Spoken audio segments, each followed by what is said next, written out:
നമ്മുടെ ഒരു പ്രേക്ഷകയുണ്ട്. അപ്പം തോമസിന്റെ ഭയങ്കര ഫാനാണ്. അപ്പൊ തോമസിന്റെ അടുത്തൊന്ന് സംസാരിക്കണം എന്ന് പറഞ്ഞിട്ടുണ്ടായിരുന്നു. അപ്പം ഒന്ന് നമ്മൾ കോള് കണക്ട് ചെയ്യട്ടെ. ഓക്കെ. അലീന എന്നാണ് പേര്. ഹലോ. ഹലോ അലീന. അതെ. അലീന, ഞാൻ മൈൽ സ്റ്റോൺ മേക്കേഴ്സിൽ നിന്നായിരുന്നു വിളിക്കുന്നത്. അയ്യോ ചേച്ചി പറയൂ. ഞാൻ 2-3 ദിവസമായി പറഞ്ഞിട്ട് അപ്പൂനെ പറഞ്ഞ് ചോദിച്ചിട്ട്. ആണോ? എന്തായി? തോമസിന്റെ അടുത്ത് സംസാരിക്കണം എന്ന് പറഞ്ഞിട്ടുണ്ടായിരുന്നില്ലേ? അതെ അതെ അതെ അതെ. അപ്പൊ തോമസ് ഇപ്പൊ എന്റെ ഫ്രണ്ടിൽ ഇരിപ്പുണ്ട്. സീരിയസ്ലി? യെസ്. അപ്പൊ ഞാൻ തോമസിന്റെ ഫോൺ കൊടുക്കട്ടെ? ഓക്കെ, റെഡി അല്ലേ? ഫോൺ കൊടുക്കട്ടെ? Okay. Hello hello hello Aleena, അവര് ലൗഡിലാട്ടോ ഇട്ടേക്കുന്നത്. ഒന്ന് വിളിച്ച് പറയല്ലേ? ഇവര് ലൗഡിലായിട്ട് സംസാരിക്കുന്നതെന്ന്. ഹായ്, താങ്ക് യു കേട്ടോ, മീൻസ് എ ലോട്ട്. സീരിയസ്ലി ചേട്ടാ, എന്താ പറയാ, അടിപൊളിയായിരുന്നു കേട്ടോ. ഞാൻ ഫിലിം കണ്ടു കഴിഞ്ഞിട്ട് ഞാൻ ഏറ്റവും ആദ്യം നോക്കിയത് തോമസ് ചേട്ടനെ കണക്ട് ചെയ്യാൻ എന്തെങ്കിലും മാർഗം ഉണ്ടോന്നായിരുന്നു. ആണോ? അയ്യോടാ, ഞാൻ ഇൻസ്റ്റയിലൊക്കെ മെസ്സേജ് ചെയ്തിട്ടുണ്ടോ? ഞാൻ നോക്കാം കേട്ടോ, ഞാൻ നോക്കാം. കൊറേ മെസ്സേജസ് വന്ന് കിടക്കുന്നോണ്ടേ നോക്കാൻ പറ്റിയിട്ടില്ല. ഞങ്ങളിങ്ങനെ തിയേറ്റേഴ്സ് ഒക്കെ കയറി ഇറങ്ങി ഓടി നടക്കുവായിരുന്നു. ഒരു കുഴപ്പമില്ല, ചേട്ടനോട് നേരിട്ട് സംസാരിക്കാൻ പറ്റും. അയ്യോടാ, താങ്ക് യു കേട്ടോ, താങ്ക് യു അലീന.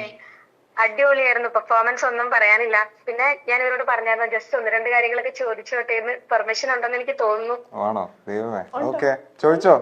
ക്യാമറയിൽ പറയാൻ പറ്റിയതാണെങ്കിൽ ഞാൻ പറയാം, ഇല്ലെങ്കിൽ ഞാൻ ആക്ച്വലി ഞാൻ ചോദിക്കാൻ വേണ്ടി ഇരുന്നത് കഴിഞ്ഞ ദിവസം ഒരു ഓൺലൈൻ മീഡിയയിൽ അവർ ചോദിച്ചിരുന്നു. അപ്പൊ ഞാനൊന്ന് പേടിച്ചു, ദൈവമേ എന്താ ആൻസർ പറയാന്ന്. പക്ഷെ ചേട്ടാ സ്കിപ്പ് ചെയ്യോ ചെയ്തത്? അതുകൊണ്ട് എനിക്ക് അപ്പൊ ഞാൻ ഇവിടെയും സ്കിപ്പ് ചെയ്യുമായിരിക്കും അലീന. പിന്നെ ചോദിച്ചാൽ മതി, കുഴപ്പമില്ല. അങ്ങനെ ചെയ്യരുത്, ഞാൻ ഇഷ്ടപ്പെട്ടിട്ടാണ് ഇവിടെ വരിക. ഞാൻ ഇൻസ്റ്റഗ്രാമിൽ അതിന് റിപ്ലൈ തന്നോളാം. അല്ല, ഞാൻ ചോദിച്ചില്ലല്ലോ. ആണോ? ചോദിച്ചോ. കമ്മിറ്റഡാ? അയ്യോ, കേട്ടില്ല. കമ്മിറ്റഡ് ആണോന്നോ? ചുമ്മാ വെറുതെ. ഞാൻ ക്യാമറയുടെ മുന്നിൽ പറയുന്നില്ല, ഞാൻ അല്ലാണ്ട് പിന്നെ മെസ്സേജ് ചെയ്യാം. അടുത്ത ക്വസ്റ്റ്യൻ. കേരളത്തിലെ ചേട്ടന്റെ ഇപ്പോഴത്തെ സ്ത്രീകൾ ഫാൻസിനെ എല്ലാരും റെപ്രസെന്റേറ്റ് ചെയ്ത് ചോദിക്കാന്ന് വിചാരിച്ചാൽ മതി. അത് വേണ്ട, ഞാൻ പിന്നെ മെസ്സേജിൽ അയക്കാട്ടോ അലീന. അടുത്ത ക്വസ്റ്റ്യൻ. ഈ ഫെബ്രുവരി 14 സ്പെഷ്യലി പ്രോഗ്രാംസ് എന്തെങ്കിലും കമ്മിറ്റ് ചെയ്തിട്ടുണ്ടോ? ഒന്നുമില്ല, ഞങ്ങളുടെ പടം ഒന്ന് എല്ലാവരിലേക്ക് എത്തിക്കണം എന്നുണ്ട്. അപ്പൊ അതിനുവേണ്ടി ഞങ്ങൾ ഇങ്ങനെ ഓടി നടക്കുക. ഫെബ്രുവരി 14 ആൾക്കാർ തിയേറ്ററിൽ വന്ന് കാണണം എന്നുണ്ട്. അപ്പൊ അതുകൊണ്ട് ഓടുക, അത്രേ ഉള്ളൂ. അലീന ഉദ്ദേശിക്കുന്ന ഉത്തരം ഇവിടെ കിട്ടത്തില്ല. എന്തോ? ഞാനും വേണമെങ്കിൽ അന്നൊരു റോസാപ്പൂക്കെ ആയിട്ട് ഒന്നുകൂടെ പടം കാണാൻ വന്നാൽ. വായോ തിയേറ്ററിലേക്ക് വായോ. അതിനെന്താ, 10 പേര് ഓടി വായോ. നമുക്ക് ഏത് തിയേറ്ററിലാന്ന് നോക്കിയിട്ട് ഞാൻ ഇവിടെ പറയാം, എന്നിട്ട് വായോ. ഓക്കെ, എനിവേസ് കമ്മിറ്റഡ് അല്ലാന്നൊക്കെ ഞാൻ വിചാരിക്കുന്നു. സൗദി എത്തതിന് ഭയങ്കര സന്തോഷം. Thank you for the call കേട്ടോ. Thank you so much. മുമ്പോട്ട് പക്കെ ആവട്ടെ, ഇനി ഒത്തിരി സിനിമകൾ കിട്ടട്ടെ. അയ്യോ, thank you Aleena. Bye. Take care. Bye. Okay, thank you Aleena. Cut ചെയ്താ പോയി, സംസാരിക്കണ്ടാവും. പിന്നെ മെസ്സേജ് ചെയ്തോളാം, പറഞ്ഞോ. എന്താണ് അതിന് ഉത്തരം പറയാത്തത്? ശരിക്കും എന്താണ് റിലേഷൻഷിപ്പ് സ്റ്റേറ്റസ്? അല്ല, അത് ഇവിടെ പറയേണ്ട കാര്യം അല്ലാന്ന് തോന്നുന്നു, അതുകൊണ്ടാ. വേറൊന്നുമല്ല. അപ്പം സിംഗിൾ അല്ല. അല്ല, നമ്മളിപ്പോ സിനിമേനെ പറ്റിയാണല്ലോ സംസാരിക്കാൻ വന്നേ. അതുകൊണ്ട് അത് ഞാൻ പറഞ്ഞോളാം. ഞാൻ ഇത് കഴിയുമ്പോ ഞാൻ പറഞ്ഞുതരാം. ഓക്കെ. പുറത്തിറങ്ങാലോ. ഓക്കെ. അപ്പൊ ഗാർഗി കാനഡയിൽ പോവാൻ ഭയങ്കര ആഗ്രഹമായിരുന്നു. ഒരു എലി കാരനാണ് കാനഡയിൽ പോവാൻ പറ്റാണ്ടിരുന്നത് എന്ന് ഞാൻ കേട്ടു.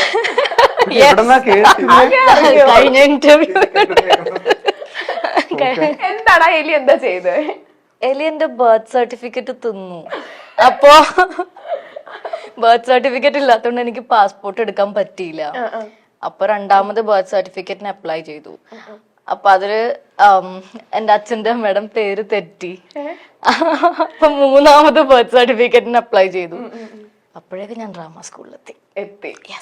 ഓക്കെ. അപ്പൊ ഈ ഡ്രാമ സ്കൂളിൽ പഠിച്ചത് കൊണ്ട് ആക്ടിങ് കുറച്ചും കൂടെ എളുപ്പമായി അങ്ങനെ ഫീൽ ചെയ്തിട്ടുണ്ടോ? ഡെഫിനറ്റ്ലി. കാര്യം ആക്ച്വലി എന്ത് തരം ഒരു ആർട്ട് ഇൻസ്റ്റിറ്റ്യൂഷൻ ആണെങ്കിലും what I consider is it's a place to make mistakes safely. അങ്ങനെ ഒരു സ്പേസ് ഉണ്ടല്ലോ. ഇപ്പൊ ഞാനിപ്പോ സ്റ്റാർട്ടിങ് തന്നെ എൻ്റെ വർക്ക് എല്ലാവരും കാണുകയാണെങ്കിൽ ചിലപ്പോൾ നന്നായിരിക്കണം എന്നില്ലല്ലോ. നമ്മൾ ചെയ്ത് പഠിച്ചു വരാനുള്ള conveniently you can make mistakes. So that's a big thing, and there are people നമുക്കത് ആ മിസ്റ്റേക്കിൽ നിന്ന് നമ്മളെ ഹെൽപ്പ് ചെയ്യാൻ ആളുകൾ എപ്പോഴും കൂടെ ഉള്ള ഒരു സ്ഥലവും കൂടെയാണ്. So ഓക്കെ തോമസ്, അപ്പം എല്ലാവർക്കും ആനന്ദം 2 ഇനി ഉണ്ടാവോ? ഇതിനെ പറ്റിയൊക്കെ അറിയാൻ ആഗ്രഹം ഉണ്ടാവും. ഇന്ന് നമുക്ക് പ്രതീക്ഷിക്കാമോ ആനന്ദം 2? എന്നോട് ഇന്നലെ ചോദിച്ചോളൂ ഞങ്ങൾ തിയേറ്റർ വിസിറ്റിന് പോയപ്പോ. അറിയില്ല, ഞങ്ങൾ അന്ന് അതൊക്കെ പറഞ്ഞ് തമാശക്ക് എങ്ങനെയായിരിക്കും മുന്നോട്ട് ഈ ക്യാരക്ടേഴ്സ് ഒക്കെ പോവാന്നൊക്കെ പറഞ്ഞ് കുറെ ആലോചിച്ച് ചിരിച്ചിട്ടൊക്കെ ഉണ്ട്. അങ്ങനെയൊക്കെ സംഭവിക്കട്ടെ. നിങ്ങളൊരു ആനന്ദം സർക്കിൾ ഇല്ലേ, അത് ഇപ്പോഴും നിങ്ങൾ കോണ്ടാക്ട്സ് ഉണ്ടോ, മീറ്റ് ചെയ്യാറൊക്കെ ഉണ്ടോ? ഇപ്പം ഇന്ന് ഓരോരുത്തരായിട്ട് പടമൊക്കെ കാണാൻ വിളിച്ചിരുന്നു. എന്ത് പറഞ്ഞു എല്ലാവരും? ഇല്ല, കണ്ടിട്ടില്ല. ഓരോരുത്തർ കാണാൻ പോകുന്നൊക്കെ ഓക്കെ. അപ്പം ഫസ്റ്റ് ആണെങ്കിൽ വിനീതേട്ടന്റെ കൂടെയാണ് ചെയ്തത്.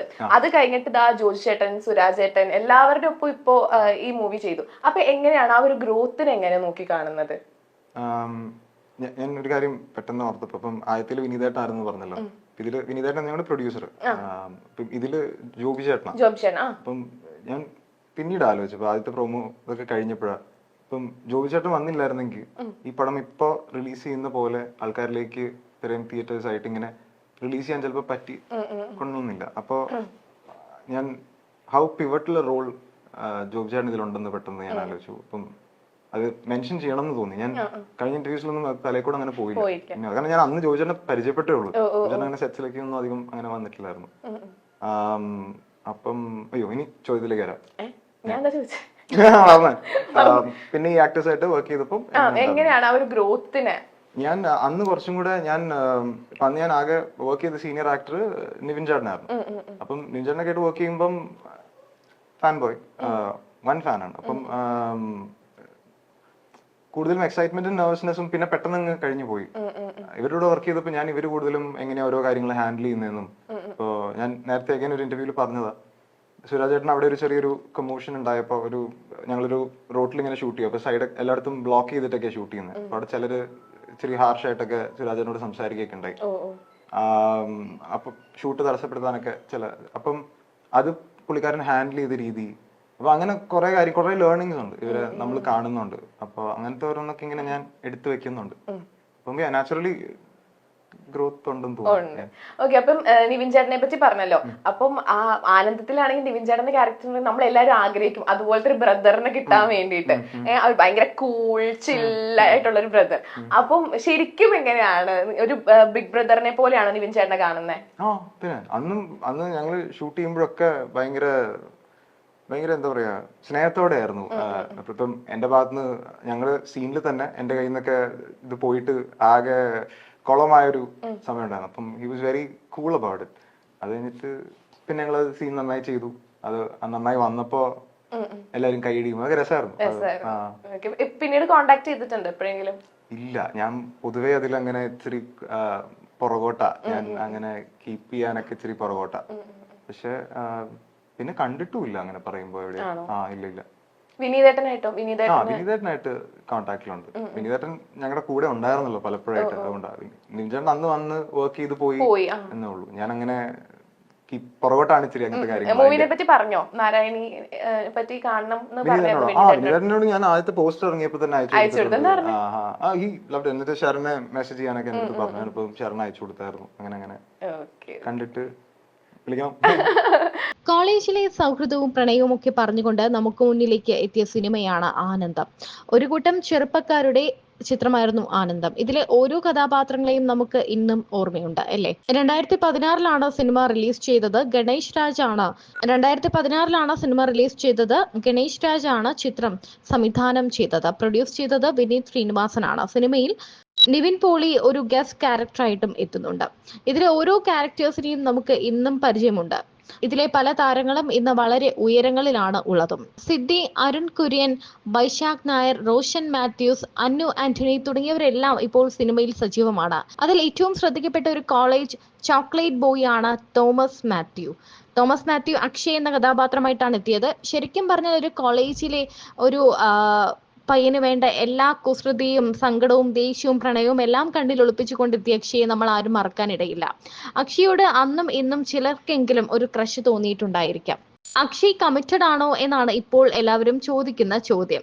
അക്ഷയുടെ ഒരു പുതിയ വീഡിയോ ആണ് വൈറലാകുന്നത്. ഇതിൽ അക്ഷയ് പറയുന്നുണ്ട് താൻ കമ്മിറ്റഡ് ആണോ അല്ലയോ എന്ന് തന്റെ ആരാധികമാർക്ക് കൃത്യമായൊരു ഉത്തരം പറയുന്നുണ്ട്. ആനന്ദം സിനിമയിലെ അക്ഷയെ ലൈവായി പ്രൊപ്പോസ് ചെയ്തിരിക്കുകയാണ് ഒരു ആരാധിക. ഈ ആരാധികയ്ക്കുള്ള മറുപടിയും അക്ഷയ് നൽകുന്നുണ്ട്.